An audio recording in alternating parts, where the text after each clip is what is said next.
नमस्कार दोस्तों, editorial discussion में आपका बहुत बहुत स्वागत है। डेट आज की 18 अप्रैल 2024 और देख लेते हैं आज हमारे पास में कौन कौन से इंपॉर्टेंट आर्टिकल्स हैं।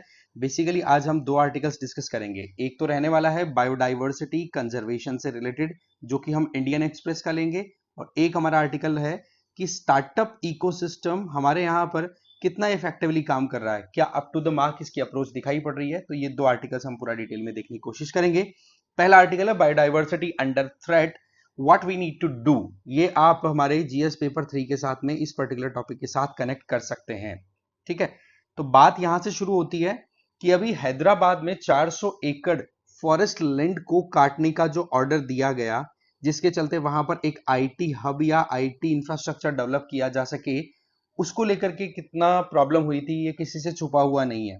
क्योंकि एक तरफ हम चाहते हैं कि डेवलपमेंट हो, इन्वेस्टमेंट आए, जॉब्स क्रिएट हो, वहीं दूसरी तरफ हमें यह भी देखने की जरूरत है कि जिस जनरेशन को हम नौकरी देना चाहते हैं, उनसे आने वाली जनरेशन को क्या हम रहने के हिसाब से हमारे एनवायरमेंट को उस हिसाब से छोड़ के जा भी रहे हैं कि नहीं। क्योंकि एनवायरमेंट है वो एयर क्वालिटी पर, क्लाइमेट पर, बायोडाइवर्सिटी पर सीधा असर डालती है।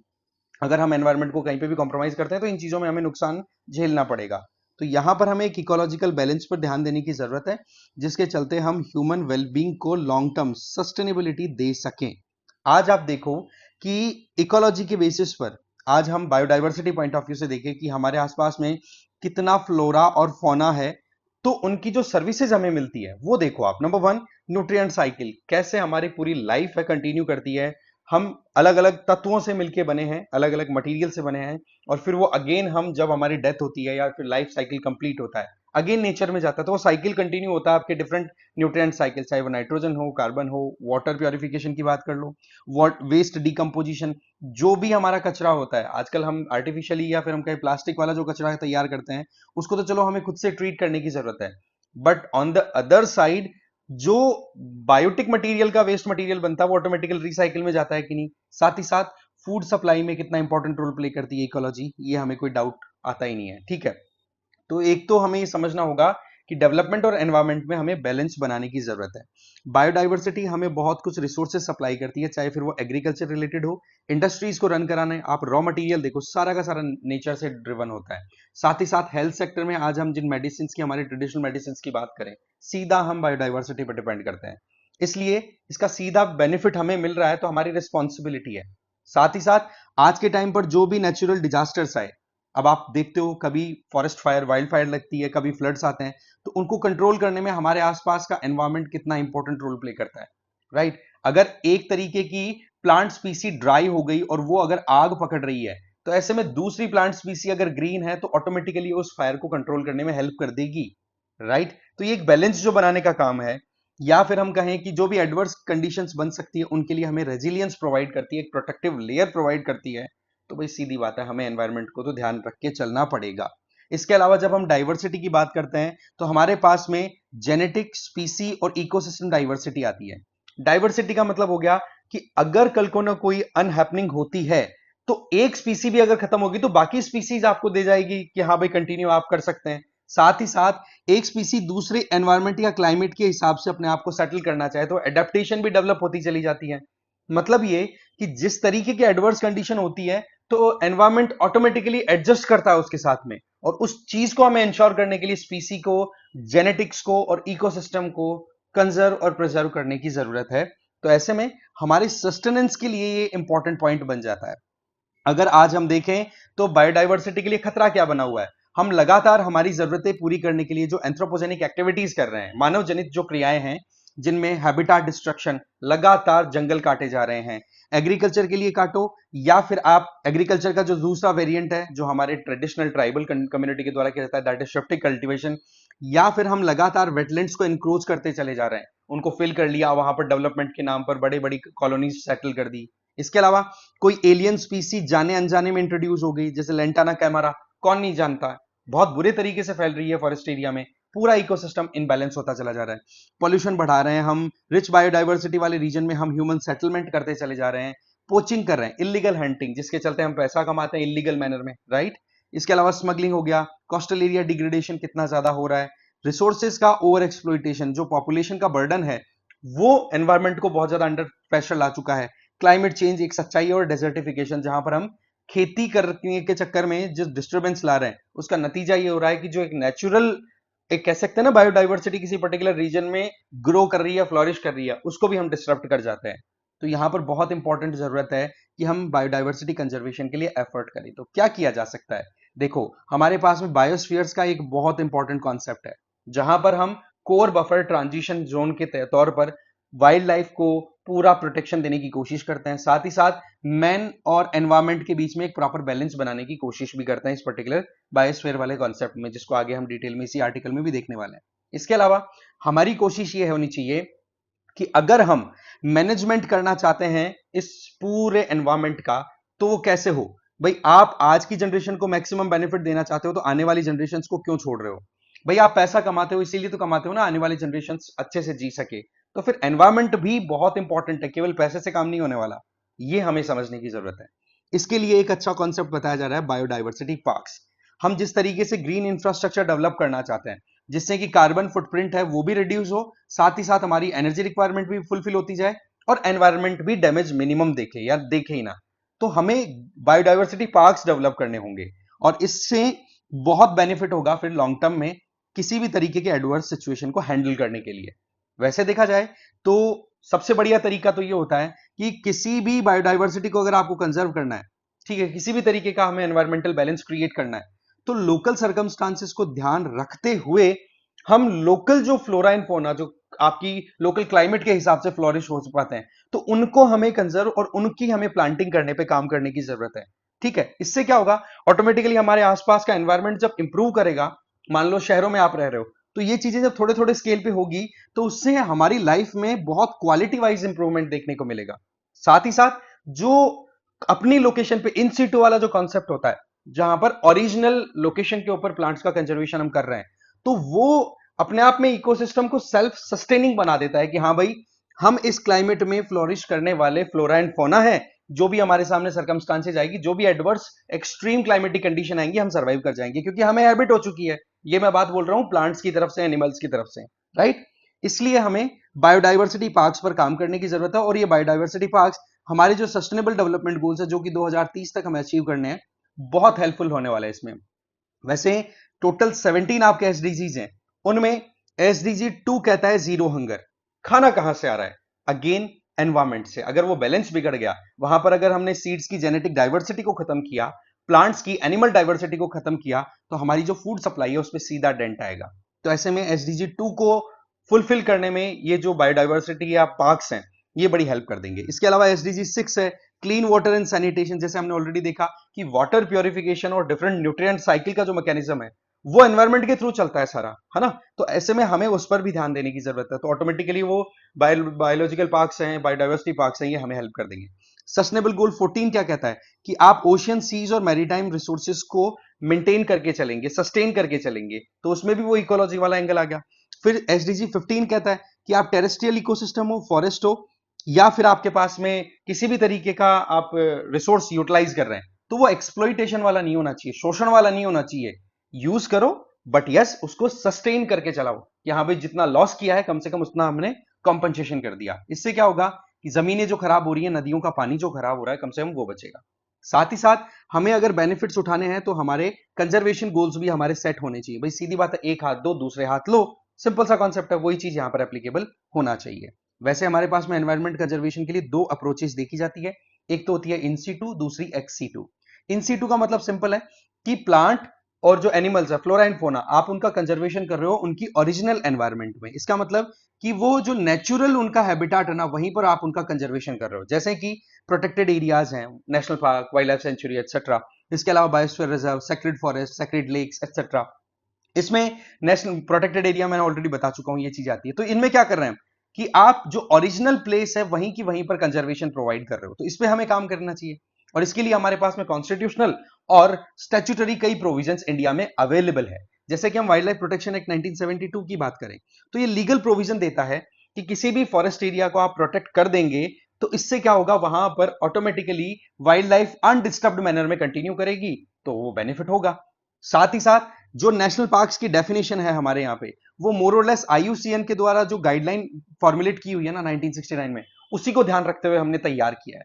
और इसकी प्रॉपर डेफिनेशन की बात करें तो Indian board of wild life जो है उसके द्वारा नेशनल पार्क्स को डिफाइन किया हुआ है, और ये डेफिनेशन जो है ये no doubt Indian board of wildlife ने दी है, बट कंजर्वेशन या फिर जो गवर्नेंस होती है नेशनल पार्क्स की वो वाइल्ड लाइफ प्रोटेक्शन एक्ट 1972 के तहत ही होती है, और उसी के तहत नेशनल पार्क्स को स्टैब्लिश किया जाता है। बट नेशनल पार्क की definition Indian board of wildlife ने दी है। इसका मतलब सिंपल है, एक ऐसा एडिक्वेट प्लेस, एक नेचुरल प्लेस जहां पर बायोलॉजिकल और जियोमॉर्फोलॉजिकल इंटरेस्ट आप ध्यान में रखते हुए एक ऐसा एरिया आइडेंटिफाई करो जहां पर ऑटोमेटिकली वहां की लाइफ कंटिन्यू करती रहे बिना कोई डिस्टरबेंस के। और ये हमारे लिए मोर और लेस हमारी नेशनल हेरिटेज के लिए, heritage protection point of view से बहुत इंपॉर्टेंट हो जाता है।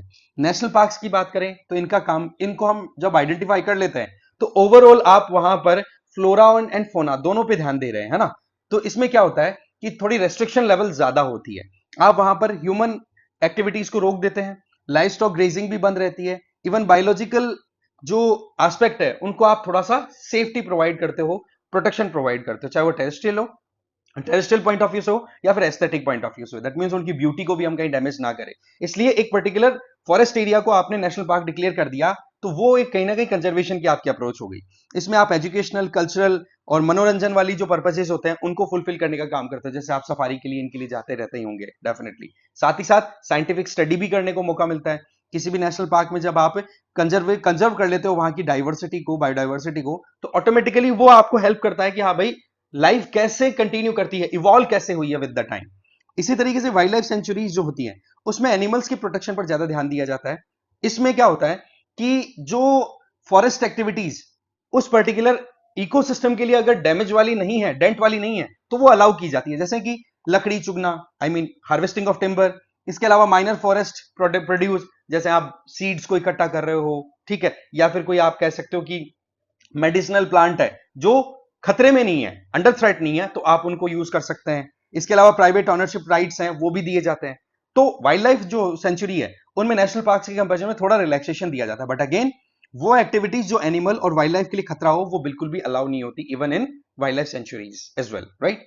फिर आ जाओ man and biosphere reserve programme. UNESCO ने ये प्रोग्राम 1975 से स्टार्ट किया, और इसमें यही था कि एक म्यूचुअल रिलेशनशिप स्टैब्लिश करें मैन और वाइल्ड लाइफ या कहें हम एनवायरमेंट के बीच में, और इस चीज को ध्यान रखते हुए हमने लोकल कम्युनिटीज का इंक्लूजन कर रखा है, राइट। इसके अलावा जब बायोस्फीयर की बात आती है तो इसमें 3 रीजन होते हैं, कोर, बफर और ट्रांजिशन। कोर में आपको पता है हाईएस्ट प्रोटेक्शन दिया जाता है जिसमें नेशनल पार्क या वाइल्ड लाइफ सेंचुरी हो सकती है। बफर में क्या है कि आपके एजुकेशन और रिसर्च के पॉइंट ऑफ व्यू से थोड़ा बहुत ह्यूमन इंटरवेंशन अलाउ किया जाता है, बट ट्रांजिशन में थोड़ा सा रिलैक्सेशन देकर के ह्यूमन एक्टिविटीज को थोड़ा और अलाउ किया जाता है, बट अगेन कि कंजर्वेशन गोल्स आप कॉम्प्रोमाइज नहीं करेंगे अगर ह्यूमन एक्टिविटी कुछ हो भी रही है, राइट। जैसे कि माइनर फॉरेस्ट प्रोड्यूस को आप कलेक्ट करना चाहते हैं या कुछ और, समझ गए। फिर आ जाओ बायोस्फीयर रिजर्व्स की बात करें तो ये हमारे कुछ इंपॉर्टेंट रिक्वायरमेंट्स है वो पूरी करते हैं। नंबर 1 बायोडाइवर्सिटी कंजर्वेशन तो होता ही है, प्लस सस्टेनेबिलिटी भी इंश्योर होती है हमारे डेवलपमेंटल पॉइंट ऑफ व्यू से अगर देखें तो। साथ ही साथ रिसर्च, मॉनिटरिंग और एजुकेशन को भी प्रमोट करते हैं। तो ऐसे में आप खुद देखिए कि ह्यूमन और वाइल्ड लाइफ के बीच में एक बैलेंस का काम कर दिया बायोस्फीयर रिजर्व्स ने।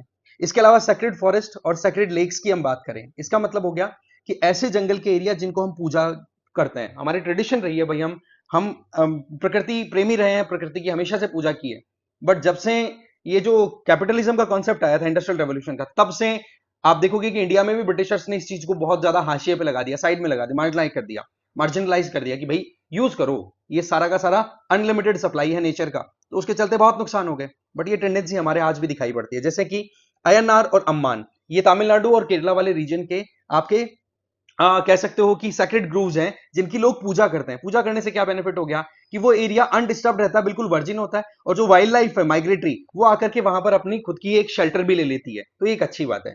इसी तरीके के ट्रेंड कर्नाटका, महाराष्ट्र, मेघालय में भी देखने को मिल जाएंगे। इसके अलावा अगर हम लेक्स की बात करें तो सिक्किम में एक लेक है दैट इज खिचाओ पालरी। इस लेक को सेक्रेट डिक्लेयर कर रखा है सिक्किम के लोगों ने, तो वहां पर भी उस एक्वेटिक इकोसिस्टम को कंजर्वेशन मिल रही है, क्योंकि आप जब किसी चीज की पूजा करते हो तो आप उसको जनरली डिस्टर्ब नहीं करते, उसको मेंटेन रहने दिया जाता है। तो वो बायोलॉजी पॉइंट ऑफ व्यू से, बायोडाइवर्सिटी पॉइंट ऑफ व्यू से कितना इंपॉर्टेंट एफर्ट है। इसके अलावा इन सीटू कंजर्वेशन में हमने कंजर्वेशन रिजर्व और कम्युनिटी रिजर्व स्टैब्लिश किए, अगेन किसके अंडर में, वाइल्ड लाइफ प्रोटेक्शन एक्ट को जब 1972 का जो एक्ट है उसको हमने 2002 में अमेंड किया था, तब इनको स्थापित किया गया कंजर्वेशन रिजर्व और कम्युनिटी रिजर्व को। फिर आती है बात XC2 की, जब हम नेचुरल हैबिटाट या नेचुरल जो प्लेस है किसी भी वाइल्ड लाइफ का या किसी भी जेनेटिक डाइवर्सिटी का, अगर उसको हम कंजर्व नहीं कर पा रहे हैं वहां पर, तो उसको हम दूसरा प्राइवेट या फिर आर्टिफिशियली क्रिएटेड प्लेस पे ले जाकर के उनका कंजर्वेशन कर सकते हैं, और उसको हम बोलते हैं ex situ conservation. That means outside there natural habitat. ठीक है, इसमें आपके biodiversity, germ plasm bank, gene bank, ये सारे आ जाते हैं। इसी के तहत बोटेनिकल गार्डन्स, जूस, ये आपको देखने को मिल जाएंगे। इसके अलावा जेनेटिक रिसोर्स सेंटर्स हमने बना रखे, सीड बैंक, इंडिया का जो सीड वॉल्ट है लद्दाख में, similarly international seed vault Norway में है। इसी के अलावा कल्चरल लैब्स है, डीएनए बैंक्स हैं, क्रायो प्रिजर्वेशन, मतलब 0 डिग्री सेंटीग्रेड से कम टेम्परेचर के ऊपर हमें प्रिजर्व करनी है चीजों को, तो वो हमारे पास फैसिलिटीज है। ये सारा का सारा क्या हो रहा है, आर्टिफिशियली डेवलप्ड एक इकोसिस्टम है। साथ ही साथ कैप्टिव ब्रीडिंग प्रोग्राम्स हम बहुत सारे चला रहे हैं। अब एक्सीटू कंजर्वेशन में अगर देखें तो सबसे बढ़िया बेनिफिट होता है कि आपको ज्योग्राफिकल एरिया कम लगाने की जरूरत होती है। एक तो होता है इन सीटू वाला, पूरे एरिया को आप डिक्लेयर कर रहे हो कि भाई ये तो नेशनल पार्क है या वाइल्ड लाइफ सेंचुरी है। वहीं पर आप किसी जू या फिर कोई इकोलॉजिकल पार्क डेवलप करना चाहते हैं, तो उसके लिए आप थोड़ा सा ज्योग्राफिकल एरिया आराम से आर्टिफिशियली मैनेज किया जा सकता है। तो ये बहुत बड़ा बेनिफिट है। इसके लिए एक एग्जाम्पल है मियावाकी मेथड। जैसे अभी महाकुंभ उत्तर प्रदेश ने प्रयागराज में होस्ट किया, तो वहां पर क्या कॉन्सेप्ट अपनाया गया कि वहां की लोकल क्लाइमेट के आधार पर, लोकल क्लाइमेट के बेसिस पर जो भी प्लांट्स और स्पीसीज को वहां पे कंजर्व किया जा सकता है, तो उनकी प्लांटिंग करने को प्रमोट करना। और यही मियावाकी मेथड होता है, जिसमें आप फॉरेस्टेशन टेक्निक, एक तरीके की फॉरेस्टेशन टेक्निक है, इसमें यही होता है कि आप नेटिव प्लांट्स को लगाते हो जिससे कि वो लोकल कंडीशन के बेसिस पर ग्रो कर जाएं और लोकल बायोडाइवर्सिटी ऑटोमेटिकली एनहांस होती चली जाए। और इसके अलावा हमारे पास में बहुत सारे कॉन्स्टिट्यूशनल और स्टैट्यूटरी प्रोविजंस भी हैं जो कि कंजर्वेशन को प्रमोट करते हैं। जैसे कि हम कॉन्स्टिट्यूशन की बात करें तो हमारे कॉन्स्टिट्यूशन में आर्टिकल 48A है, जो कि गवर्नमेंट्स को या स्टेट को सीधा डायरेक्ट करती है कि भाई आपकी ये ड्यूटी है कि आप एनवायरमेंट के कंजर्वेशन, वाइल्ड लाइफ प्रोटेक्शन के लिए एफर्ट करेंगे। सिमिलर मैनर में आर्टिकल 51A क्लॉज जी, ये फंडामेंटल ड्यूटी है, ये सिटीजंस को गाइड करती है कि आपकी भी रिस्पॉन्सिबिलिटी है कि आप एनवायरमेंट को इंप्रूव और प्रोटेक्ट करने में एफर्टफुल रहें। तो ये जो दोनों चीजें, ये मोरलेस आपकी 1976 में जो 42nd अमेंडमेंट इंट्रोड्यूस हुआ था कॉन्स्टिट्यूशन में, तब लाए गए थे। साथ ही साथ लीगल फ्रेमवर्क्स की बात करें, हमारे यहां पर फिशरीज एक्ट है 1897 का, wild life protection act 1972, biological diversity act 2002, biodiversity act जो है 2002 का। ये तो आप क्या देखते हो कि यूनाइटेड नेशन के अंडर में जो सीबीडी साइन हुआ था, ग्लोबल अर्थ समिट जो हुई थी, रियो अर्थ समिट जो हुई थी, कन्वेंशन ऑन बायोडाइवर्सिटी इसमें आया था, और उसको फिर इंडिया ने 1994 में एक तरीके से फॉलो किया। और इस सीबीडी के तहत ही दो इंपॉर्टेंट प्रोविजंस की बात होती है, एक तो आईची बायोडाइवर्सिटी टारगेट, एक नागोया प्रोटोकॉल। इन दोनों को इंडिया बहुत हद तक अपने लेवल पर इंप्लीमेंट करने में काम कर। आईची टारगेट्स तो क्या थे, सिंपल, इसमें यह था कि 20 ऐसे गोल्स आइडेंटिफाई किए गए थे कि हम कैसे बायोडाइवर्सिटी लॉसेस को रिड्यूस कर सकते हैं। और नागोया प्रोटोकॉल जो था वो ये था कि भाई बेनिफिट शेयरिंग प्रॉपर होनी चाहिए। अगर आप ट्रेडिशनल नॉलेज का फायदा उठाते हो पैसा कमाने में, तो जिस कंपनी ने फायदा उठाया उसकी जिम्मेदारी है कि वो ट्रेडिशनल नॉलेज रखने वाले लोगों को भी उसका बेनिफिट दिया जाए। तो ऐसे में आप क्या कर रहे हो, एक बेनिफिट शेयरिंग, एक इक्विटेबल एनवायरनमेंट बनाने की कोशिश कर रहे हैं, साथ ही साथ बायोडाइवर्सिटी कंजर्वेशन भी आप करने की कोशिश कर रहे हैं। तो ये चीजें क्या शो करती हैं कि इंडिया इंटरनेशनली जो कुछ भी इवेंट्स होते हैं उनके अंदर एक्टिवली पार्टिसिपेट करता है। इसके अलावा हमने हमारा खुद का national biodiversity strategy and action plan develop कर रखा है, किसके तहत, जो कुनमिंग मॉन्ट्रियल प्रोटोकॉल फाइनलाइज हुआ था बायोडाइवर्सिटी सीबीडी के अंदर में, जो सीबीडी कन्वेंशन ऑन बायोडाइवर्सिटी है उसका कॉप 15 था ना, उसके तहत कुनमिंग मॉन्ट्रियल गाइडलाइन स्टार्ट हुई थी, और उसी के तहत हमने 2024 से 30 के लिए national biodiversity strategy and action plan खुद का डेवलप कर रखा है, जो कि मोरलेस आईची टारगेट्स को रिप्लेस कर चुका है। तो ऐसे में हमारा टारगेट क्या है कि हम सस्टेनेबिलिटी की तरफ ले जाना चाह रहे हैं बायोडाइवर्सिटी कंजर्वेशन के लिए। आज अगर देखें तो हमने खुद ने 23 के लगभग नेशनल बायोडाइवर्सिटी टारगेट सेट कर रखे हैं, जिनको हमें अचीव करना है 2030 तक।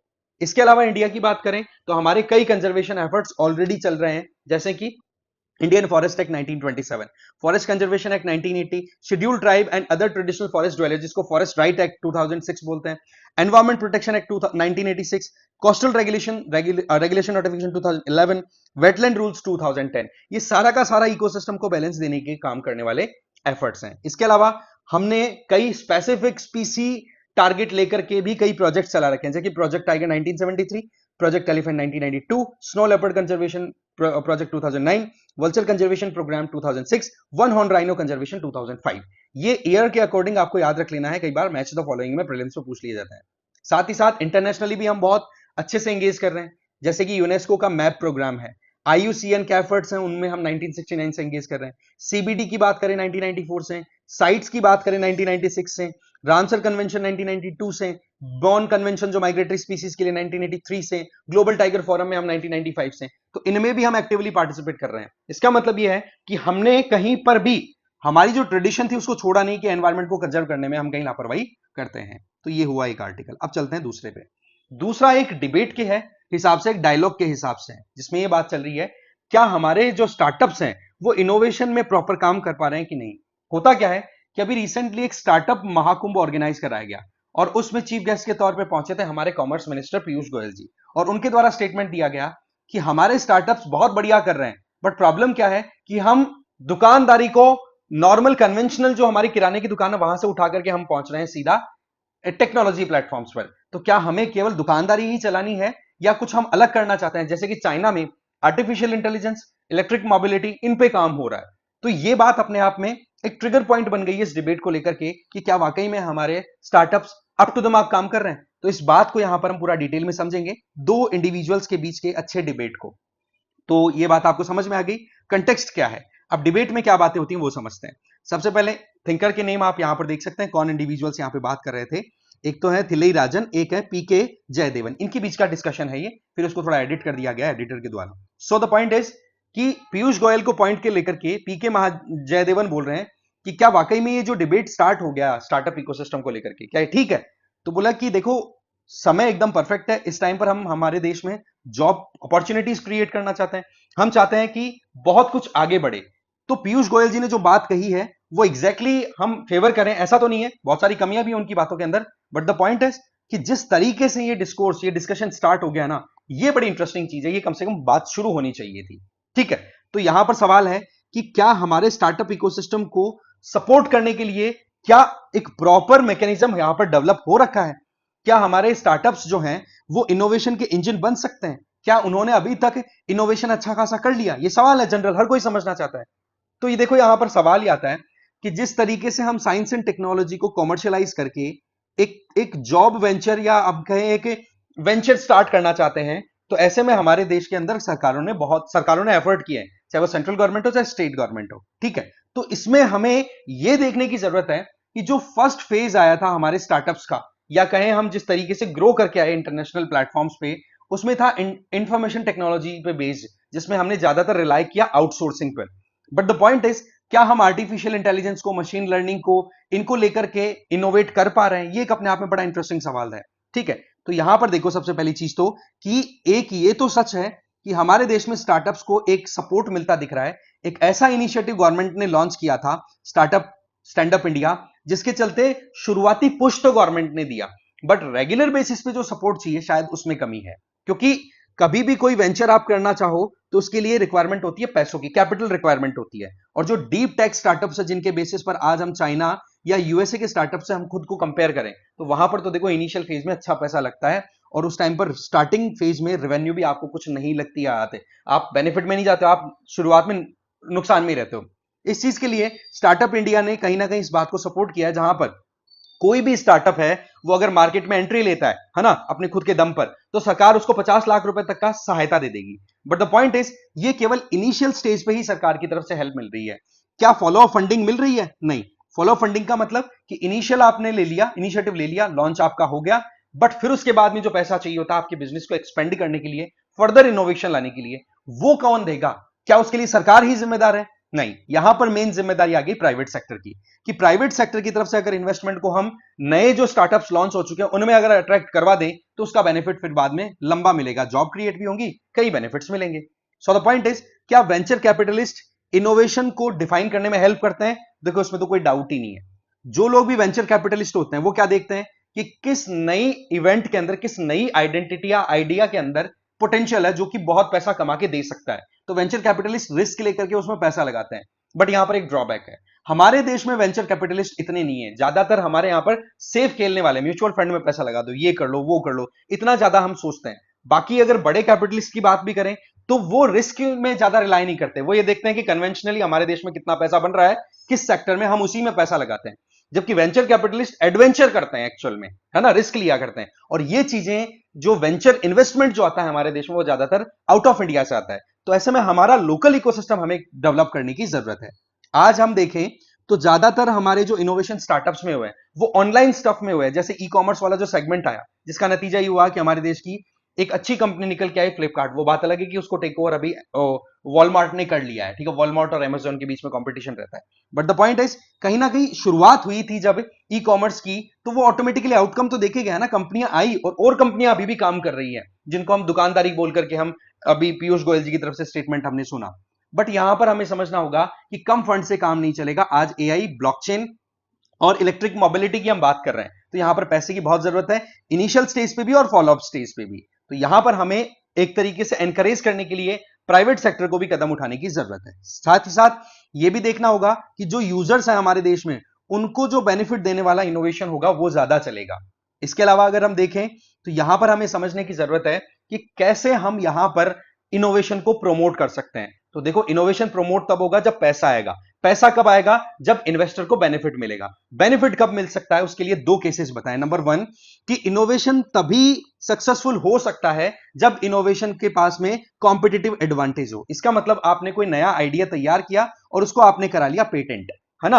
अब इसमें इन्वेस्टर जब भी पैसा लगाएगा तो पेटेंट होने का बेनिफिट मिलेगा, सीधी बात है। तो वो ऑटोमेटिकली अट्रैक्ट होकर के आएगा कि हाँ यार, ये यूनिक चीज है, ये पेटेंटेड है, इससे पैसा मैं कमा सकता हूं, तो ये चीज हमें प्रमोट करनी होगी। तो वो यूनिक चीज जो है वो हो जाती है अट्रैक्ट करने के लिए इन्वेस्टमेंट को, कि भाई यहां से रिटर्न कुछ ना कुछ मिलेगा मुझे। ठीक है, तो पहला काम तो हो गया कि उनको सिक्योरिटी मिले इन टर्म्स ऑफ पेटेंट। दूसरी ये बात आ जाती है कि जो ग्रोइंग मार्केट डिमांड्स हैं, नीड्स हैं, उनको एड्रेस करने वाले इनोवेशन आते हैं ना, तो ऑटोमेटिकली वेंचर इन्वेस्टर्स को मौका मिल जाता है कि यार, ये जो अभी करंट डिमांड है उसके हिसाब से तैयार किया हुआ प्रोडक्ट है, इसमें मुझे पैसा लगाना होगा जिससे मुझे रिटर्न मिल सके। तो वो ऑटोमेटिकली कॉमर्शियलाइज करने में आगे आ जाते हैं। तो इस पॉइंट ऑफ व्यू से शुरुआती फंडिंग और फॉलो फंडिंग वो इनोवेशन के साथ इंटीग्रेटेड है, और इनोवेशन जितना ज्यादा रिवॉर्डिंग होगा उतना ही ज्यादा इन्वेस्टमेंट फिर ऑटोमेटिकली अट्रैक्ट होता चला जाता है। आज हमारे देश में स्टार्टअप पॉलिसी की बात करें तो वाइड रीचिंग पॉलिसी की हमें जरूरत है। इस पे बहुत ज्यादा काम करने की जरूरत है और इस पे सरकारें काम भी कर रही हैं। आज देखो, सेंट्रल गवर्नमेंट के अंदर 20 के अलग डिफरेंट 20 के लगभग मिनिस्ट्रीज हैं जो डेडिकेटेड मैनर में इन्वेस्टमेंट को लेकर के स्टार्टअप्स को प्रमोट कर रही हैं कि आप काम करो, चाहे फिर वो वाटर प्योरिफिकेशन को लो या फिर फॉरेस्टेशन को लेकर के कई चीजें, मतलब आप देखिए, तो हमारी 20 मिनिस्ट्रीज एक्टिवली काम कर रही है। सिमिलरली आज हमारे देश में 1,65,000 से 1,70,000 तक स्टार्टअप्स ऑलरेडी रन हो रहे हैं। ये department for promotion of industry and internal trade के बेसिस पे ये बात बताई जा रही है। साथ ही साथ हमें वेंचर्स को एनकरेज करने की जरूरत है, जो मैं आपको ऑलरेडी बता चुका हूं। तीसरा, कैपिटल की रिक्वायरमेंट है। आज के टाइम पर इनिशियल स्टेज पे तो नो डाउट एक इंडिविजुअल को खुद के दम पर अपना काम करने की जरूरत होती है, बट फिर जब आप लार्ज स्केल पे अप्रोच करना चाहें तो मुद्रा लोन का, स्टार्टअप इकोसिस्टम या स्टार्टअप जो स्कीम है उसके बेसिस पर आप गवर्नमेंट से फंडिंग ले सकते हैं। बट अच्छी बात क्या है कि हमारे बैंक्स भी इस चीज में इंटरेस्ट लेते हुए दिखाई पड़ रहे हैं। आप बैंकों की तरफ से जो एक एंथुसियाज्म दिखाया गया है स्टार्टअप्स को प्रमोट करने में, ये बोला चीज बड़ी कंसीडर करने वाली हमें दिखाई पड़ रही है। इसके अलावा देखें तो आज स्टेट्स भी हमारे बहुत सारे ऐसे हैं जो कि स्टार्टअप पॉलिसीज बना करके काम कर रहे हैं, मतलब सेंट्रल और स्टेट दोनों लेवल पे एफर्ट्स कंटिन्यू है। इसके अलावा अगर हम देखें तो यूएस और चाइना, इनका कंपैरिजन अगर हमारे देश से होता है तो हमें थोड़ा इसमें समझने की जरूरत है। नंबर वन, कि यूएसए में देखो जिस तरीके से मैन्युफैक्चरिंग धीरे धीरे रिड्यूस होने लगी, तो यूएसए ने इन्वेस्ट किया चाइना में, और चाइना में फिर मैन्युफैक्चरिंग इतनी ज्यादा हो गई क्योंकि वहां पर लेबर चीप थी, skilled labour with cheaper cost, ये होगी वे बहुत बड़ी फैक्टर। तो चाइना में ऑटोमेटिकली खुद की मैन्युफैक्चरिंग डेवलप होने लग गई ना, तो चाइना ने दिमाग लगाया क्यों ना हम खुद की अपनी टेक्नोलॉजिकल एडवांसमेंट इंश्योर करें। और चाइना का खुद का इकोसिस्टम इतना क्लोज है कि वहां पर चीजों को इंप्लीमेंट कराना इतना ज्यादा चैलेंजिंग नहीं होता। क्योंकि एक एंटरप्रेन्योर का मैं एक स्पीच सुन रहा था, उनके द्वारा ये कहा गया कि अगर इलॉन मस्क इंडिया में होते तो शायद इलॉन मस्क नहीं बन पाते। ये बात बड़ी इंटरेस्टिंग कही थी उन्होंने, क्योंकि हमारे यहाँ पर कई चैलेंजेस हैं। आज चाइना में खुद के टेलीकॉम नेटवर्क है, माइक्रो सैटेलाइट्स है, क्योंकि वहां पर इकोसिस्टम को कंट्रोल किया जाता है सेंट्रलाइज्ड मैनर में, तो इसका बेनिफिट उनको मिल रहा है। आज पूरी दुनिया के अंदर चाइना एक मैन्युफैक्चरिंग हब के तौर पर डेवलप हो रहा है, तो उसके पीछे एक हमें लॉजिक समझना होगा कि चाइना में जो यूजर्स हैं वो डिमांड मेकिंग है। क्यों? क्योंकि वहां पर कैपिटा जीडीपी 12,000 से 15,000 डॉलर्स तक है, जबकि हम $3,500 पे ही स्टे कर रहे हैं। तो हमें यह भी तो देखने की जरूरत है ना कि हमारे यहाँ पर डिमांड कितनी है। अगर डिमांड नहीं होगी तो फिर उसके बाद में क्यों वेंचर कैपिटलिस्ट या इन्वेस्टर क्यों इन्वेस्ट करेगा। तो लोगों की जो डिमांड मेकिंग कैपेसिटी है उसको भी हमें इंप्रूव करने की जरूरत है। आज अगर कैश रिच कंपनीज की बात करें तो वो क्यों डर रही है इन्वेस्ट करने से, क्यों जल्दी से पैसा नहीं लगाती नए स्टार्टअप्स में कि यार हमारे यहाँ पर डिमांड तो है नहीं, इंटरनेशनल मार्केट में कहां कहां पर हम इसको बेच पाएंगे हमारे प्रोडक्ट को, तो ऐसे में वो फिर रुक ही जाती है। तो इन पर हमें थोड़ा सा ध्यान रखने की जरूरत है कि भाई कंजम्पशन हमारे यहां पर थोड़ा बढ़े, दैट मीन्स इकोनॉमिक एक्टिविटीज हमारी बढ़नी चाहिए। इसके अलावा मार्केट में, या फिर हम कहें और सारी चीजें, मार्केट का हो गया, डिमांड वाली बात होगी, कैपिटल वाली बात होगी, दोनों की दोनों, इसमें कोई डाउट है नहीं। चलिए फिर आगे चलते हैं। नेचुरल सिलेक्शन प्रोसेस, ऑटोमेटिकली जब आपकी इकोनॉमी में डिमांड होती है तो कोई प्रॉब्लम आती ही नहीं है, और डिमांड जब दिखती है तो अब आज अब देखो कि जब महंगाई इतनी ज्यादा रहती है, इनकम लेवल अभी तक इतना ज्यादा नहीं है। अब चलो ठीक है कि टैक्सेशन में थोड़ी रिलैक्सेशन दी गई है कि 12 लाख तक थोड़ी सी हम टैक्स फ्री कर रहे हैं, तो डिमांड बढ़ाने का क्रिएट ऑटोमेटिकली स्कोप क्रिएट कर देगा, ठीक है। इसके अलावा देखें हम, तो स्टार्टअप इकोसिस्टम को हमें प्रमोट करना है। फंडिंग की बात मैं ऑलरेडी बता चुका हूं, देखो मोटी मोटी चीजें ऑलरेडी मैंने बता दी है, कुछ अलग अगर अलग दिखेगा तो मैं बताता हूं आपको, ठीक है। Quantum support back to back आपको पता ही है, फाइनेंसेस की है, मैं बता चुका हूं। रिस्क कैपिटल की बात मैंने कर दी, यूएसए में जितना पैसा आता है वहां की लोकल इन्वेस्टर्स से, उतना पैसा हमारे लोकल इन्वेस्टर नहीं देते। हमें खुद की डोमेस्टिक कैपिटल फैसिलिटीज डेवलप करने की जरूरत है, हमारे जो प्राइवेट सेक्टर वाले हैं उनको आगे आने की जरूरत है। साथ ही साथ अगर हम देखें तो स्टार्टअप इकोसिस्टम के साथ में क्या हम प्रॉपर एंगेजमेंट दे पा रहे हैं, ये तो उसमें कहीं ना कहीं कमी आ रही है, और उसके पीछे एक लॉजिक क्या बताया जा रहा है कि लॉट ऑफ ब्यूरोक्रेसी, ये कहीं ना कहीं स्मूथ फंक्शनिंग को प्रॉब्लम में डाल देती है। इतने रेगुलेशन, इतने अप्रूवल्स, इतना इजी नहीं होता, तो वही बात है कि बार बार सरकारी दफ्तरों के और चक्कर काटने के को छोड़ करके अपना खुद का छोटा मोटा काम करने की कोशिश करते हैं। लिटरली मैं बताता हूं, मेरा छोटे भाई ने भी अपना एक स्टार्टअप थोड़ा स्टार्ट किया, तो उसने बोला यार तेरी जानकारी है क्या कुछ गवर्नमेंट ऑफिस में, पता नहीं आगे क्या प्रॉब्लम हो जाए। मतलब इतनी ज्यादा इनसिक्योरिटी का एक सेगमेंट आप देख सकते हैं, आपने भी डेफिनेटली एक्सपीरियंस किया होगा। साथ ही साथ हमारे यहाँ पर जो डेवलपमेंट इनिशियल फेज में आया वो आईटी सेक्टर की वजह से है, और उसमें मेजर था आउटसोर्सिंग, मतलब बाहर की कंपनियां हमारे लोगों से काम करवा रही हैं। बट हम जब स्टार्टअप की बात करते हैं तो हमारा खुद का लोकल सेल्फ इनिशिएटेड होना चाहिए, उस पर हमें काम करने की जरूरत है, और उसके लिए हम कहीं ना कहीं तैयार भी हैं, ठीक है। आज देखो इन्फोसिस है, वो नेस्डेक में एनलिस्ट होने वाली कंपनियों में से एक है, इंपॉर्टेंट कंपनियों में से, तो ये एक पुश दे गई ना आईटी इंडस्ट्री को। एग्जैक्टली वही चीज हमें करनी होगी अलग सेगमेंट में, आईटी और सॉफ्टवेयर से बाहर निकलने की जरूरत है। आज बहुत सारे एस्पेक्ट हैं, बायोडाइवर्सिटी पॉइंट ऑफ व्यू से, जेनेटिक्स के ऊपर आप काम करो, उसमें स्टार्टअप आ सकते हैं। स्पेस इंडस्ट्री कितनी ज्यादा एक्सपेंड कर रही है, डिफेंस का कितना स्कोप है, इन सारी चीजों पर हमें काम करना होगा। हम केवल स्टार्टअप का नाम आते हैं तो सॉफ्टवेयर एप्लीकेशन इनके डेवलपमेंट में आकर के अटक जाती है हमारी कहानी, और आगे हम बढ़ ही नहीं पाते, जबकि हमें आगे थोड़े बढ़ने की जरूरत है। अगर कहीं पर कोई एक सक्सेसफुल कंपनी है तो एक फेलियर कंपनी भी आपको देखने को मिलेगी, इसमें कोई डाउट नहीं है, क्योंकि रिस्क टेकिंग जो कॉन्सेप्ट है वो ही मार्केट प्लेस में सर्वाइव करने का एक आपको ऑप्शन देता है। आप कॉम्पिटिटिव बने रहिए, आप एक थंब रूल पे नहीं चल सकते हो, आपको विद द टाइम अपडेट करना होता है, इनोवेशन उसी को कहा जाता है। तब जाकर के आप ऑटोमेटिकली सस्टेन करेंगे, तो फिर देखो क्वालिटी प्रोडक्ट भी बनेंगे जो कि इंटरनेशनली ऑटोमेटिकली फिर डिमांड में बने रहेंगे। तो यहां पर हमें कॉर्पोरेट गवर्नेंस और इनोवेशन को प्रमोट करने के लिए थोड़ा सा और एनकरेज करने की जरूरत है, और एनकरेज होने की जरूरत है। तो ये दो आर्टिकल्स थे जो हमें डिटेल में देखने थे। इस वीडियो में इतना ही था। Thank you very much.